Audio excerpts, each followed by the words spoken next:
Vladimir Putin is building up troops along the Ukraine border. Okay, what about the southern border? Okay, 2 million arrests year to date.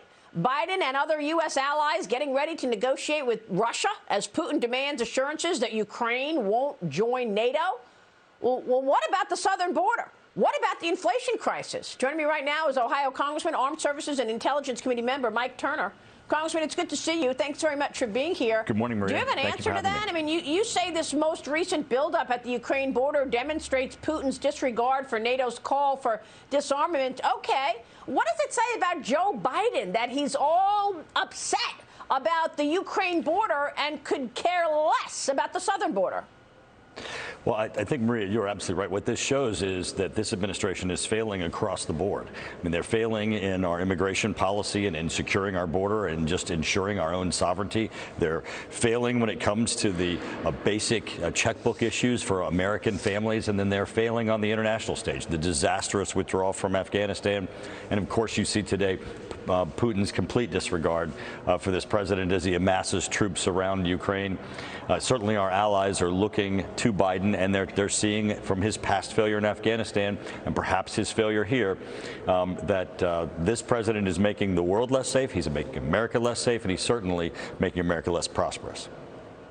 I mean, when is enough, Congressman? I have a friend who just lost his son, a 26-year-old young man. He had the world at his fingertips. He had dreams of a big career. 26 years old, he's dead because he used a commonly used drug that was laced with fentanyl. Okay? When is Joe Biden going to wake up? Is China pushing this fentanyl into our country to just kill us all off?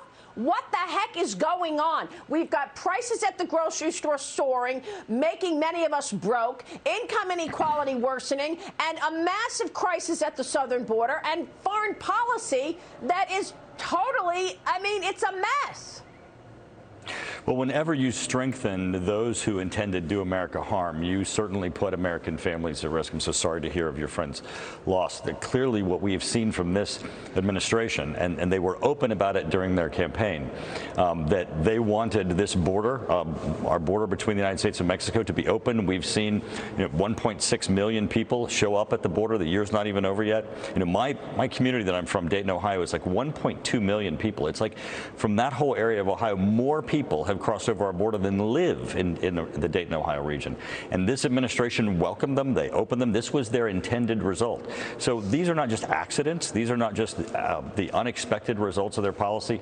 These actually are their policies. And when you look at the out-of-control spending that's causing this inflationary pressure in our economy, you're certainly seeing it weaken American families and certainly our financial security.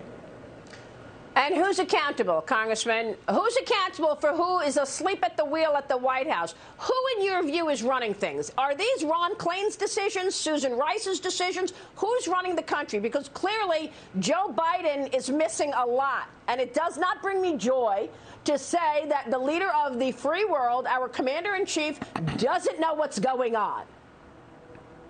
Well, he certainly is complicit. If you look at the overall campaign, when he campaigned for presidency, these are the principles that he laid out that he would do to America. We knew as we were going through the campaign and listening to this what the outcome would be.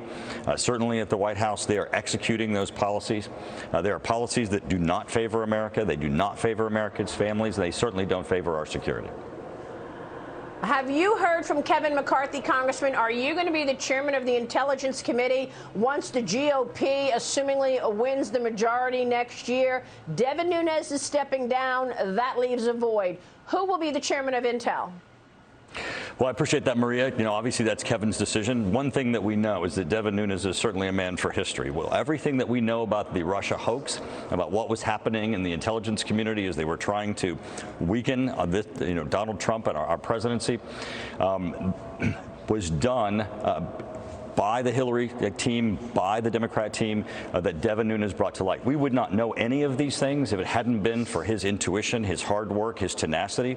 Those certainly, I think, make a huge difference. They're historic that we know them. We could be standing here today still wondering how all of that happened to Donald Trump, but we know as a result of Devin Nunes' work that this was the work of the Democratic National Committee and Hillary Clinton in an attempt to weaken Donald Trump as he took the presidency. And I knew who to trust, and that was Devin Nunes and John Ratcliffe throughout 2017 and 2018. They were on my Sunday morning futures program every Sunday, telling us that this was one big lie, and we are proud of where we were on this story. That was a complete hoax. Congressman, to be clear, we're fed up. We're fed up with this policy. Something needs to change. Congressman, thanks very much for being here. Congressman Mike Turner, we will